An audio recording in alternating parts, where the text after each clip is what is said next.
नमस्कार दोस्तों, स्वागत है आपका प्रगति एमबीपीएससी के यूट्यूब चैनल पर। आज हम एक विशेष चर्चा के संदर्भ में आपके समक्ष प्रस्तुत हुए हैं। चर्चा मुख्य परीक्षा दे रहे विद्यार्थियों के संदर्भ में है। जो परीक्षार्थी इस मुख्य परीक्षा में सम्मिलित हो रहे हैं, उन्हें इस दौरान कौन कौन सी समस्याएं सामान्य रूप से महसूस हो रही होंगी, ये हम अपने मुख्य परीक्षा देने के अनुभवों के माध्यम से ही आपसे साझा कर रहे हैं। इस संदर्भ में हमने कई दोस्तों से बात की जिन्होंने मुख्य परीक्षा दी और उस दौरान उन्होंने क्या क्या समस्याएं महसूस की और किस प्रकार से उन समस्याओं पर सफलता अर्जित करके उन्होंने अंतिम चयन सूची में अपना स्थान बनाया। तो उसी संदर्भ में आज हम कुछ समस्याओं की बात करेंगे, फिर अगली वीडियो में ये क्रम जारी रहेगा।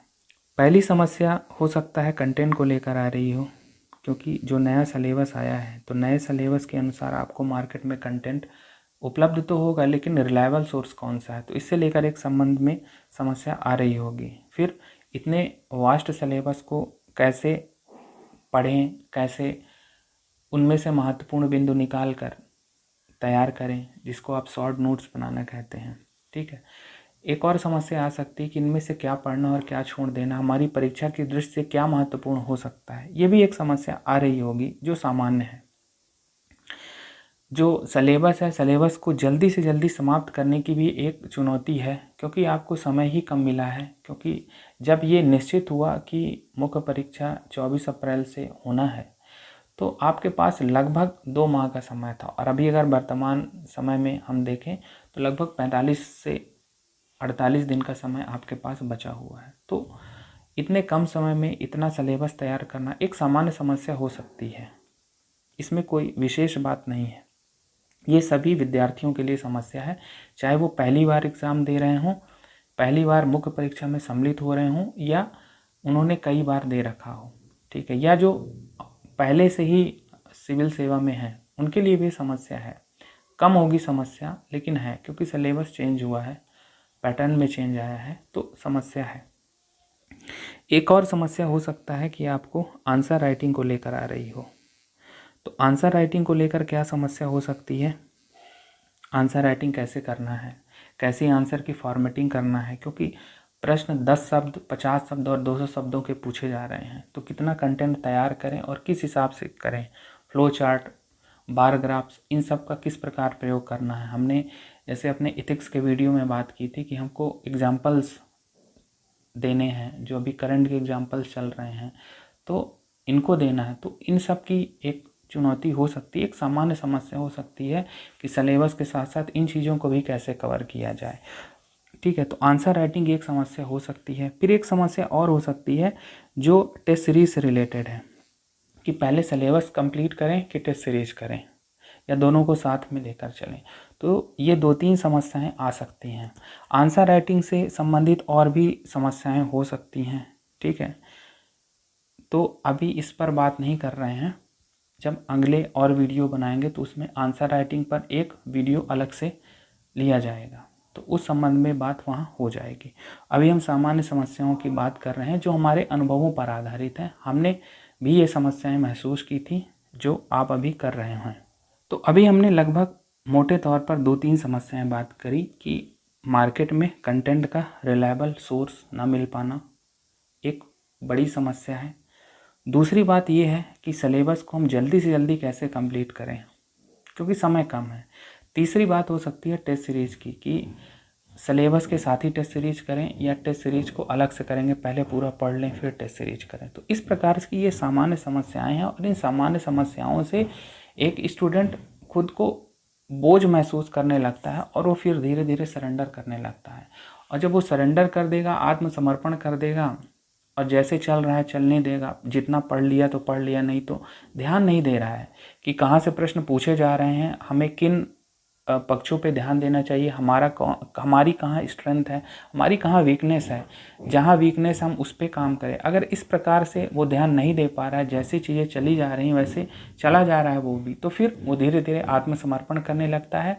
और मैं व्यक्तिगत अनुभवों से बता रहा हूँ कि जब वो परीक्षा हॉल में जाएगा तो सामान्य रूप से यही हुआ है कि जब वो पहला पेपर देता है, पेपर 1, तो उसका बहुत सारा पोर्शन छूट जाता है, पूरा पेपर नहीं कर पाता वो। और यही डिप्रेशन में, हालांकि ये एक सामान्य समस्या है, और इसी डिप्रेशन में आप देखेंगे कि फिर अन्य पेपर भी बिगड़ जाते हैं और मुख्य परीक्षा में चयन नहीं हो पाता है। तो ये सामान्य समस्याएं ही हैं, और ये सभी के सामने समस्याएं हैं, चाहे वो पहली बार मुख्य परीक्षा में सम्मिलित हो रहे हों या 2 से 3 बार उन्हें परीक्षा में सम्मिलित होने का अवसर मिला हो। तो इस सबके साथ सामान्य समस्याएं हैं, लेकिन जो व्यक्ति इन समस्याओं को सावधानी पूर्वक समझता है, अपनी स्ट्रेंथ और वीकनेस पहचानता है और धीरे धीरे इन पर काम करना चालू करता है, तो वो चयन के बहुत करीब पहुंच जाता है। तो आज हम इन्हीं संदर्भों में कुछ समाधान भी देखेंगे कि ये सामान्य समस्याएं जो हमने क्या किया था, हम उस पर बात करेंगे। इसमें हमने पहली समस्या की बात की थी कंटेंट को लेकर। तो कंटेंट मार्केट में रिलायबल सोर्स कौन कौन से हैं, ठीक है, क्योंकि नया सिलेबस ऐड हुआ है, जैसे लोक प्रशासन, सोशियोलॉजी के कुछ भाग इसमें जुड़े हुए हैं, तो उनसे संबंधित कंटेंट हो सकता है। मैथ्स के इशू हो सकते हैं, फिजिक्स केमिस्ट्री जो बायोलॉजी का सेक्शन है वहाँ कुछ समस्याएं हो सकती हैं आपको। तो इस पे आप क्या कर सकते हैं, तो मार्केट में कंटेंट जो है आप उसी से शॉर्ट नोट्स बना लें। पहली बात, शॉर्ट नोट्स बनाने में एक बात ये आपको ध्यान रखें कि जितने भी टॉपिक हैं आप सब में 5 से 6 फैक्ट तैयार कर लें। ऐसा क्यों कह रहा हूँ मैं, क्योंकि आप देखिए कि जो भी प्रश्न पूछे जा रहे हैं, आप देखेंगे कि 10 शब्दों में उत्तर लिखने के लिए कहा जा रहा है, 50 शब्द और 200 शब्द। तो जब आप 5 से 6 फैक्ट तैयार कर लेंगे और आपको आंसर राइटिंग आती है, तो 50 से 200 शब्दों की रेंज में आप उत्तर बहुत आसानी से लिख सकते हैं। आंसर राइटिंग किस प्रकार करनी है, इस पर हम एक अलग वीडियो बनाएंगे। अभी हम कुछ सामान्य समस्याओं और उनके समाधान की बात कर रहे हैं। तो हमने कहा कि 5 से 6 फैक्ट आप शॉर्ट नोट्स में रख सकते हैं, जिसमें उस टॉपिक की कुछ मूलभूत बातें हैं, होनी चाहिए। तो इस हिसाब से आप एक संपूर्ण सिलेबस को बहुत कम समय में कर पाएंगे। दूसरी बात, इसमें एक चीज़ ये है कि आप देखेंगे कि जो मुख्य परीक्षा के पेपर हैं 24 से 29 लगातार हैं, 24 से 29 अप्रैल तक लगातार, यानी आपके पास एक भी दिन का गैप नहीं, लगातार पेपर होंगे। तो इन शॉर्ट नोट्स का और भी महत्व बढ़ जाता है। जब आपके पास शॉर्ट नोट्स होंगे तो आप बहुत जल्दी इसको रिवाइज कर पाएंगे। और एक बात तो तय है, जिन लोगों ने एग्ज़ाम दिया है उनको पता है कि अगर आप रिवाइज नहीं करेंगे तो उस इफ़िशियंसी से आप आंसर नहीं लिख पाएंगे, ये बात तय है। तो रिवीजन का बहुत ही महत्व है, और रिवीजन आप क्विक रिवीजन तभी कर पाएंगे जब आपके पास शॉर्ट नोट्स हों। तो शॉर्ट नोट्स के लिए हमने यही कहा कि आप हर एक टॉपिक पे अभी भी अगर आपने कुछ नहीं किया है तो 5 से 6 फैक्ट तैयार कर लें। एक बात और है, जैसे कि हमने कहा था कि क्या पढ़ना है क्या छोड़ना, तो आप पिछले जो विगत वर्षों के प्रश्न हैं आप उनको एक विश्लेषण करिए, आप खुद करिए कि किस प्रकार के प्रश्न पूछे जा रहे हैं, किस टॉपिक से ज़्यादा प्रश्न आ रहे हैं। तो पहले उन टॉपिक को करिए, बाद में जहाँ से कम प्रश्न आ रहे हैं या जहाँ से नहीं पूछा जा रहा, पहले तो प्राथमिकता यही होगी पूरे सिलेबस को कवर करना है, लेकिन हम उस दृष्टि से भी देखेंगे कि कहाँ से ज़्यादा प्रश्न पूछे जा रहे हैं। यही हमारी एक योजना है कि अधिक से अधिक अंक तभी हम ला सकते हैं, ठीक है। तो ये बात हो गई कि किस प्रकार से सिलेबस को कवर करना है। कंटेंट, एक बात और है कंटेंट को लेकर कि हो सकता है कि मार्केट में आपको कंटेंट कुछ नहीं मिल रहा है, तो आप इसमें इंटरनेट का यूज़ कर सकते हैं कि इंटरनेट से जो भी आपको इंपॉर्टेंट इन्फॉर्मेशन मिल रही है 5 से 6 पॉइंट बना लिए, जैसा कि इंग्लिश मीडियम वाले अभी कर रहे हैं। क्योंकि इंग्लिश मीडियम वालों को जो MBPSC से रिलेटेड कंटेंट है वहाँ प्रॉब्लम जा रही है। तो जैसा कि हमारा फ्रेंड सर्कल है वहाँ हमने जो भी बात की तो उन्होंने बहुत सारा इसमें इंटरनेट का यूज़ किया है, 5 से 6 बात काम की निकाल ली और आगे बढ़ गए। तो इस प्रकार से आपको भी यही इस प्रकार से हमने कंटेंट और सिलेबस से रिलेटेड कुछ समाधान बात की। इसमें हमने पहली बात तो यही की कि हमको शॉर्ट नोट्स बनाने हैं जिसमें 5 से 6 फैक्ट हर एक टॉपिक पे तैयार होने चाहिए, और ऐसे हम बहुत ही जल्दी पूरे सिलेबस को कवर कर पाएंगे। हमको एक कॉन्फिडेंस आ जाएगा, जो सिलेबस का बोझ लेकर हम सरेंडर कर रहे थे अब हम ऐसा नहीं करेंगे। ये बिगनर्स के लिए बहुत ज़्यादा महत्वपूर्ण है, क्योंकि हो सकता है कि जो 2 से 3 बार मेंस दे रहे हैं उनके पास बहुत सारे नोट्स पहले से ही तैयार हैं, जो नए टॉपिक्स हैं उन पर ही काम करना है, तो उनका कॉन्फिडेंस तो पहले से ही अच्छा है। लेकिन जो अभी बिगनर्स हैं, पहली बार मुख्य परीक्षा में शामिल हो रहे हैं, उनके साथ ये विशेष समस्या हो सकती है। तो उनके लिए मेरे अनुभव से यही सलाह है कि आप कम से कम इतना करें और देखें आपका आत्मविश्वास अपने आप बढ़ जाएगा। अब हम दूसरी बात करते हैं टेस्ट सीरीज को लेकर कि टेस्ट सीरीज क्या करें, पहले सिलेबस पूरा ख़त्म कर ले या टेस्ट सीरीज भी साथ में लेकर चलें। तो मेरा जहाँ तक अनुभव है तो आपको दोनों को साथ में लेकर चलना है।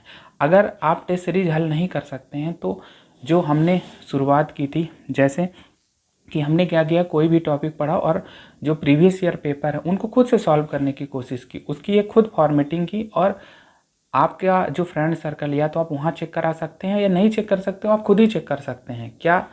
और इसी में आप आंसर राइटिंग जो कर रहे हैं, हमने बात की कि आंसर राइटिंग पर हम एक अलग वीडियो लेकर आएंगे, ठीक है। और जो हम बात कर रहे थे टेस्ट सीरीज को लेकर कि कैसे आप अचानक स्टार्ट नहीं कर सकते हैं कि आप कोई पढ़ा और डायरेक्ट टेस्ट सीरीज लिखने चले गए। लेकिन एक चीज़ इसमें यह है कि आप घर से ही कुछ तैयारी करें, और घर से जब तैयारी कर लें, जैसे क्या तैयारी कर सकते हैं कि आप प्रीवियस ईयर है उनको खुद से लिखने की कोशिश करिए, आप खुद से क्वेश्चन बनाइए और उसको लिखने की कोशिश करिए। इसमें आप 2-3 चीज़ें ध्यान रख सकते हैं कि आप टाइम मैनेज घर से ही होगा। आप जब घर में सही समय में लिख लेंगे तो टेस्ट सीरीज में भी वही चीज़ होगी, और जो टेस्ट सीरीज में होगा वही एग्ज़ाम में होगा। तो ये ध्यान रखना है कि आपकी मेन तैयारी तो घर में ही है। घर में आप जितना प्रयास कर लेंगे उतना ही अच्छा है आपके लिए, उतनी ही कम गलतियाँ आप एग्ज़ाम में करेंगे। तो ये तो आप जानते हैं, सब जानते हैं। हम अपने व्यक्तिगत अनुभव आपसे साझा कर रहे हैं। आंसर राइटिंग में बहुत सारे पक्ष हैं, जैसे हैंड राइटिंग को लेकर, राइटिंग स्पीड को लेकर बहुत सारे पक्ष हैं। इन सब पर हम अलग से बातें करेंगे। तो यहाँ पर एक चीज़ यही है कि टेस्ट सीरीज़ को ज्वाइन बिल्कुल करना है, बिल्कुल नहीं घबराना है। नंबर कम आ रहे हैं कोई दिक्कत नहीं, आपको अपना वीक जोन पता चलेगा और आप उस पर काम करिए, ठीक है। और जैसा हमने बताया कि 5 से 6 फैक्ट अगर आप हर टॉपिक पे तैयार करते हैं तो टॉपिक को कवर करना बहुत आसान हो जाएगा, रिवीजन भी आसान होगा। जब आपने इतना काम आसानी से कर लिया तो सिलेबस जल्दी कंप्लीट होगा और आप टेस्ट सीरीज के लिए फ्री रहेंगे, आप टेस्ट सीरीज दे पाएंगे, कॉन्फिडेंट रहेंगे, ठीक है। और ऐसे प्रश्न नहीं आते हैं कि जो आपसे नहीं बने, 2-4 प्रश्नों को छोड़ दें, बस आपको लिखते आना चाहिए। अगर लिखते आना है, जो भी आपने इन्फॉर्मेशन है आपके पास उसको आपको एक्सप्रेस करने आना चाहिए। तो यही चीज़ें हैं और इसमें कुछ नहीं रहता है, फॉर्मेटिंग का कुछ नहीं है। बस आपको आंसर राइटिंग पे हम बात करेंगे तो फॉर्मेटिंग भी वहाँ बात करेंगे। तो टेस्ट सीरीज की जो समस्या कि ज्वाइन करें या ना करें, तो मेरी सलाह इसमें यही है कि आप सिलेबस, अगर आपने अभी तक ज्वाइन नहीं की है तो आप ज़रूर करें उसको, या मार्केट से टेस्ट पेपर ले लें, घर पे ही उसको करें, किसी से भी चेक कराएं या खुद चेक करें, उसका एनालिसिस करें कहाँ आप पीछे जा रहे हैं, क्या आप कंटेंट कम दे पा रहे हैं। दूसरी चीज़ हैंड राइटिंग की हो सकती है, क्या आपकी हैंड राइटिंग बिलो एवरेज है, अस्पष्टता उसमें ज़्यादा है, अक्षर समझ नहीं आ रहे हैं, या राइटिंग स्पीड को लेकर है, क्या आप टेस्ट पेपर को समय में पूरा नहीं कर पा रहे हैं। तो इस प्रकार की तमाम समस्याएं हैं, ये आपको टेस्ट देने के बाद ही पता चलेंगी। और आप ऐसा बिल्कुल भी ना करें कि ये सब एक्सपेरिमेंट आप एग्ज़ाम हॉल में करें, पहले आप इसे घर में ही कर लें। मैं तो यही कहूँगा कि घर में ही करें, फिर आप किसी कोचिंग सेंटर में टेस्ट सीरीज दे रहे हैं तो वहाँ आपकी इम्प्रूवमेंट दिखेगी। जब मैं मुख्य परीक्षा दे रहा था तो हमने भी यही किया था कि पहले जो विगत वर्षों में प्रश्न पूछे गए उनको घर में ही सॉल्व किया, विद इन टाइम किया, टाइम सेट करके किया, फिर हम टेस्ट सीरीज दिए, ठीक।